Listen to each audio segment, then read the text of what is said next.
thought today I would talk about feelings. And I think one of the things we start to realize on our spiritual journey as we start to awaken to being empathic, and that some of the feelings we feel might not be feelings that are part of our life's journey, that they could be feelings that are connected to people we know or connected to a group going through maybe a hard time, or just maybe even the collective of humanity. And that as we start to become aware of our feelings, something I've noticed along spiritual, like talking to other spiritual people, is that there's a tendency to feel like the feelings that are mine are the ones that I should care about. And the feelings that I think are not mine, that I feel like are someone else's, I don't have time for, I shouldn't care about them, and I don't know why I'm experiencing them. And whether you think your feelings are yours, your feelings are someone else's, or your feelings are are a group or a community that's not even related to you at all, it doesn't actually matter. That people often feel like the feelings that I think are someone else's are the feelings that typically people don't like. No one feels happiness, joy, peace, serenity and goes, "Oh, this must be someone I know's happiness or joy. This can't be mine." Or they go, or this must be the collective's happiness and joy. It's always feelings. People always relate their feelings that they don't want to feel as it must be someone else's. And it doesn't matter. It doesn't matter whether it's your feeling or someone else's feeling, because everything you feel is helping, if it's uncomfortable, is helping you form a greater relationship with with with change, with transformation, with being more aligned with life, because change and transformation oftentimes is quite uncomfortable. And so if you're feeling feelings that are uncomfortable, it's just showing you how much change and transformation you're going through in that moment. And it's also aligning you with greater change and transformation. Because if you ask yourself, what is source light? What is heaven? It's constant change, it's constant transformation. And you're never going to get to a place of embodying enlightenment or Buddhahood, which isn't something you have to earn, but it's something you attune your body to. It's something that your spirit is already enlightened. Your spirit is already the highest, most powerful force in existence. And we're on a journey of just being the spirit guides of our body and helping our spirit guides receive more and more of the divinity, the enlightenment, the source consciousness that we are.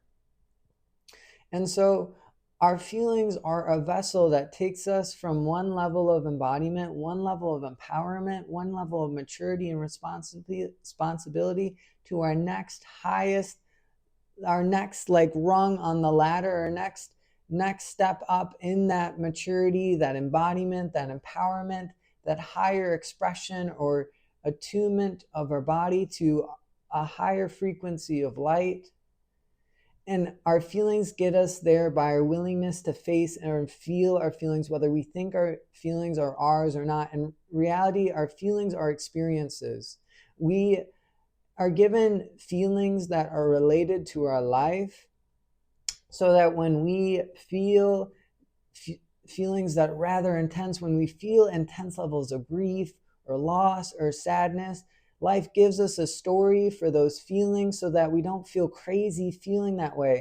But whether you went through a loss or just feel a feeling is just okay. Whether life life only gives you a story for your feelings to help you feel less crazy as you feel how you feel. And the deeper relationship you form with your feelings, the less and less life has to give you a story of why you're feeling a certain way. And the more life can just bring in change and transformation by giving you feelings that sometimes might be uncomfortable and sometimes might be amazing and peaceful and joyous. because you're willing to face and feel them, whether you think they're yours, whether you think you're supposed to feel that way or not. Because if we felt deep levels of loss, deep levels of suffering, and there was no storyline behind it, we would think we were losing our minds. And so life gives us a story to be a little bit more gentle with. Here's a storyline, here's an intensive feeling, so you won't feel crazy for just moving through a rather intense period of change and transformation life is trying to usher into you. And so our feelings really aren't ours. They really aren't the collective. Some feelings will feel more like yours. Some feelings will feel more like the collectives. But our feelings are experiences of growth and transformation, and our willingness to face and feel those feelings to the best of our ability is how quickly we move through that growth and transformation. Whether we want to think they're ours or we want to think they're someone else's, it doesn't actually matter. And you can think about your feelings as if they're a child. And whether you think that child is a foster child or your biological child, can you love the living crap out of that child no matter what its identity is? Because that's what real adulthood is. That's what real maturity is. That is what real conscious parenting for ourselves is. And we all have a mother and father that lives within us. And we are on a journey of embodying greater levels of maturity and responsibility by our willingness to become our own greatest parent in every moment. And the invitation of any internal experience we're going through is, can you love the living crap out of whatever you're feeling internally, whatever you're thinking, whatever experience you're having on the inside? Can you take it as a moment to love yourself deeper, to love that experience deeper? Because when you love something, you aren't saying you like it, you're saying that that experience could only be made up of particles of love. And as you love something, you're helping remind it to a greater and greater degree of the love that is within it. And the moment you awaken love within any feeling is the moment that feeling starts to dissolve more and more into the spaciousness and love and softness and gentleness that we all want to feel more often. And it won't happen overnight, but slowly and gradually, as we love any intense, uncomfortable feeling such as sorrow or grief or anxiety or apathy or depression, if we just put our hand onto our heart and said, I love you apathy, I love you depression, I love you grief, I love you sorrow, we'd be honoring that feeling and helping more of those feelings within us dissolve back into the expression of love that makes those feelings up. And so when we choose to love, we are calling greater love of our spirit, of our soul that was waiting for an invitation into our body to move more and more into our body. And we all want to feel loved. We all want to feel more peace and openness. And we get there by our willingness to feel the heaviest feelings and even to say we love them, because anytime you love something, you are loving it into higher expressions, lighter expressions, softer, more familiar, more comfortable, peaceful expressions of whatever we are feeling. If you loved anxiety, you would just be loving it into softer, more peaceful, more digestible experiences of anxiety. Because at the end of the day, enlightenment is not endless. It is not endless bliss and there's only bliss. It is not endless bliss, but it is our relationship with whatever we're experiencing, because endless endless bliss does not come from only being in bliss, but it's from welcoming and allowing and loving whatever we are going through. And that's what creates more room for bliss to enter our life. And sure, as we become more enlightened, we'll feel bliss and joy and happiness and peace a little bit more often, but it's not coming from an avoidance or a pushing down of any other heavier feeling, but it's from welcoming all other feelings so deeply and loving them so deeply that only more love and bliss and joy can exist within you. And it doesn't mean if you're not feeling bliss, joy, peace to a greater degree, to an amazing degree, that you're doing something wrong. But we were birthed into a planet that has a lot of healing to do, that has crazy shit, wars and human trafficking and people being taken advantage of and walked over on a daily basis. And it creates a lot of low, heavy feelings. And as we feel that for the collective, we are creating greater space in ourselves. We are creating greater space for the planet to welcome in more love, more light that creates greater connection, creates greater unity, creates greater bliss, harmony, peace, compassion, and creates the heaven on earth we've always wanted to feel, to see, to experience. But we do that through our willingness to feel. And you're never going to get to a place of greater peace by avoiding certain feelings or telling certain feelings you don't care about it. And you can think about this from an experience outside of your life. Like, let's say you ever saw someone or knew someone and you wanted to have a deeper relationship with them, but they didn't seem to show an interest in getting to know you. And whether this is a friend or a partner or someone you hope to have a romantic relationship with, and let's say like they said, I don't care to get to know you. And when people say I don't care to get to know you, how does that feel within you? Rather shitty. And then can you take that experience and bring it to your feelings? And if a heavy feeling, a feeling that already is carrying lots of pain and hurt from a painful past that you survived and now are ready to fully face and process, and you said, I don't care about you, I think you're someone else's problem, you're not my problem, get away from me. How would that feel to that feeling? That would take a painful, heavy feeling and just be adding more pain and heaviness to it. And it would create more disharmony in your body. And if you said, I welcome this feeling that's painful and heavy, and I love you, and I want to get to know you, what would that feeling feel? Me just saying that, I feel greater softness in my body. I feel greater openness. And the light of heaven is a light of openness. It's a light of welcoming. It's a light of acceptance. Heaven can never exist if we're willing to judge or push things away or say to the parts that are hurting, I don't care about you.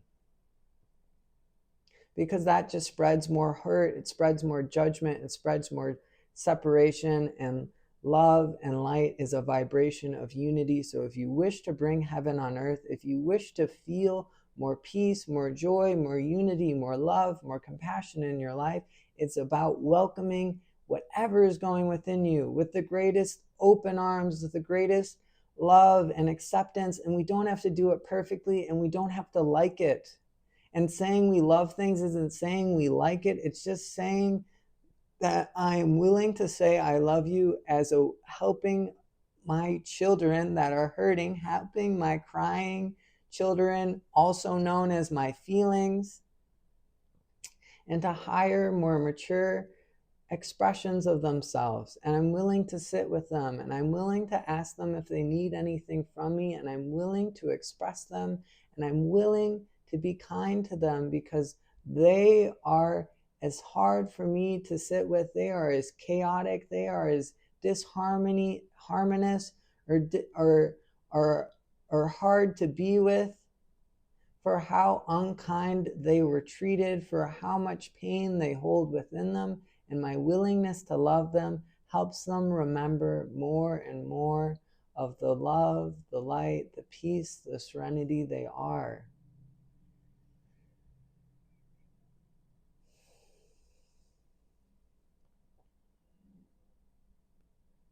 And so our willingness, the path to enlightenment, the path to embodiment, the path to our greatest level of power is a path of facing and feeling our feelings. And whether we think they're our feelings or think them someone else's, it doesn't actually matter. And even if it was someone else's, the parts of yourself that are similar to the pain you are feeling, similar to the sorrow, the grief, anxiety, whatever you're feeling, get added to the pain of the collective when you're feeling it. And so as you clear pain for the collective, you're also clearing pain out of you as well. And it's creating greater space for more heavenly light to flow within you, to flow within all. And our interconnectedness is a gift. It's not a curse. And we came here to heal this planet. So can we feel our feelings, because we're never going to get to a place of peace. We're never going to get to a place of compassion and care. We can't relate to our feelings like we would a crying child, like we would a foster child, like we would a being, an animal that's in incredible pain, and our willingness to care for it, to love it, to hold it in the most gentle way possible, and to honor and acknowledge all that it's been through, and to make its story that it wants to share with us into the most beautiful piece of art is what is going to create heaven on earth, because heaven on earth is love and acceptance and unity. And the moment we start to judge things, the moment we start to judge people, the moment we start to say it's us versus them, is the moment we fall into the play and the trap that unconsciousness wants us to play, because unconsciousness is fed off of judgment. And anytime you are feeling judgment within you, it's a moment to say, how can I love this part of myself deeper? How can I love the people I judge deeper?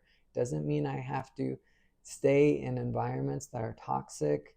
Doesn't mean I have to stay and spend time with people that are abusive or mistreat me. The most loving thing to do is always a thing that supports your heart as well as other people's hearts. And so if you feel like you're being mistreated, it's always a time to say, my heart needs to be in a different environment than the environment I'm in. And there's a difference between being mistreated and being around people who are a little cranky, who don't have the greatest relationships with their feelings, and every now and then project things onto you, but are generally loving people. And there's a difference from that, and a difference for people who are actively attacking you regularly. And when people are actively attacking you regularly, it's a time to no longer spend time with that person. When people are a little cranky and aren't always the most mindful of their experience, it's just maybe a time to see if we can spend less time with them, to spend a little less time with them, to care for ourselves a little deeper, and to say, if they're family members, I love them, I'm here with them, I can share some of my light and my presence with them, because I know it helps them, and I know it heals them, because the light that we all anchor, it heals, it affects, it changes every person we come in contact with, just by us being our full authentic selves. And so we are meant to spend time with people who might be a little bit more negative or complaining, and it's uncomfortable, and that uncomfortableness is helping us sit with change and empowerment. It's helping us form a greater relationship of love, compassion, helping us form a greater relationship of love and compassion with people that might be a little bit more negative and complaining, because we are as strong as our willingness to be accepting and loving, as patient, no matter how people are acting, as long as they're not actively attacking us. It's like the general rule. So I feel like that's a good spot to end. I hope everyone has happy holidays, Merry Christmas, Happy Hanukkah, any other holidays, happy holidays, and Um, can we take time to love people no matter how they show up, as long as they're not actively hurting us? And when we spend time with people that are negative and complaining, can we take deep breaths? Can we be more patient with them?